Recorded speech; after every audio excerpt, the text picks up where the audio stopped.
je suis Zoé, coach de tri pour la communauté de communes Loge Sud Touraine. Aujourd'hui, nous nous rendons à Yzeure-sur-Creuse pour rencontrer Monsieur Biro qui va nous faire découvrir son jardin des plantes magiques et son compost.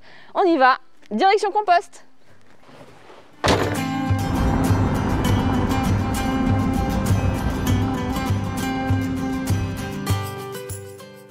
Bonjour Monsieur Biro. Bonjour Zoé.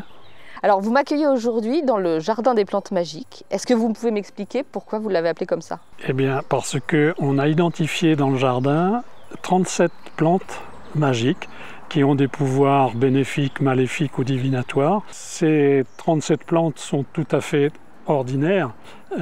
Pour vous donner un exemple, les noisetiers sont des plantes divinatoires puisque le sourcier avec la baguette de noisetier détecte une source d'eau. Et alors toutes ces plantes, ce sont que des plantes sauvages ou il y a aussi des plantes cultivées que vous avez intégrées à votre jardin? Ce sont toutes des plantes cultivées. Il y a du romarin, il y a de la lavande, mais il n'y a pas de plantes sauvages. Les plantes cultivées sont en général originaires des plantes sauvages, mais c'est vraiment de la plante cultivée. Et alors, pour prendre soin de ce jardin aux plantes magiques, vous compostez? Oui, alors on a commencé par composter tous les déchets végétaux, particulièrement les feuilles, puisqu'on avait beaucoup d'arbres. Donc ces feuilles, moi je les ramasse précieusement tous les automnes. Je les dispose sur les 50 mètres carrés de potager pour qu'il n'y ait pas d'herbe qui pousse. Et au printemps, je les mets au compost. Et ce compost, on l'alimente avec les fleurs, les tiges, mais jamais de mauvaises herbes parce que les composts ne chauffent pas assez pour détruire les graines et puis des choses qui se décomposent facilement. Donc une fois que ce compost est fait en tas, ce qui représente à peu près 3 ou 4 mètres cubes tous les ans, je le brasse 3 fois pour obtenir un compost bien décomposé, bien noir. Donc en mois de mai à peu près, je le remets par ici. Deuxième passage, je le remets par là. Et le troisième passage, c'est-à-dire au mois d'août, je le remets ici. Et là, on obtient le compost complètement décomposé. Et ce compost, c'est la première source. La deuxième source, ce sont les résidus végétaux. On a une masse végétale très très importante qu'on laisse sur le sol systématiquement tous les ans. On ne va pas déplacer cette masse de résidus végétaux. Ces résidus végétaux se décomposent aussi pendant l'hiver, au printemps, continuent leur cycle. Donc ça, c'est vraiment la source de matière organique la plus importante que l'on puisse avoir dans le jardin. Et il ne faut pas la négliger.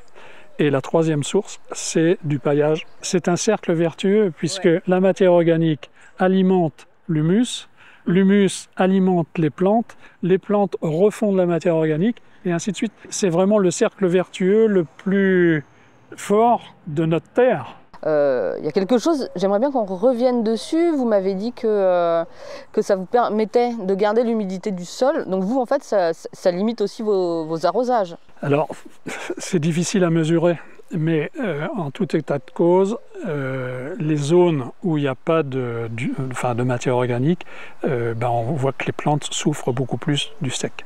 J'ai cru comprendre que vous ouvriez au public, vu que vous faites des petits panneaux explicatifs, etc., que j'ai pu apercevoir à droite à gauche. Pourquoi?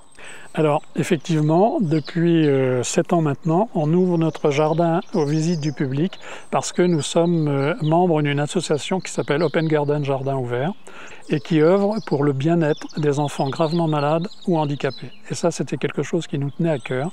La contribution des visiteurs est de 5 € par personne que l'on reverse intégralement à Open Garden, qui lui reverse intégralement à des associations. Donc peut-être que vous le constaterez dans que je suis très bavard et que j'aime beaucoup parler du jardin et de ce que l'on fait. Donc ça plaît bien aux gens. Et cette année, on a testé l'ouverture jusqu'au crépuscule, parce que comme il faisait très chaud, c'était fin juin, et on recommencera parce que jusqu'au crépuscule, on a des visiteurs. Et de visiter le jardin, comme on dit à la fraîche, c'est très particulier parce qu'il y a des senteurs, il y a des lumières qui sont complètement différentes et qui sont vraiment très très intéressantes.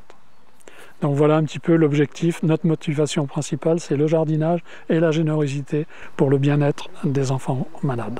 Monsieur Biro, merci beaucoup pour votre accueil. Moi, ce que je vais retenir surtout de notre rencontre, c'est que dans le jardin, tout est réutilisable. C'est la magie de la nature, parce que finalement, composter, c'est tout naturel. Donc je vous donne rendez-vous très bientôt dans un prochain épisode. À bientôt!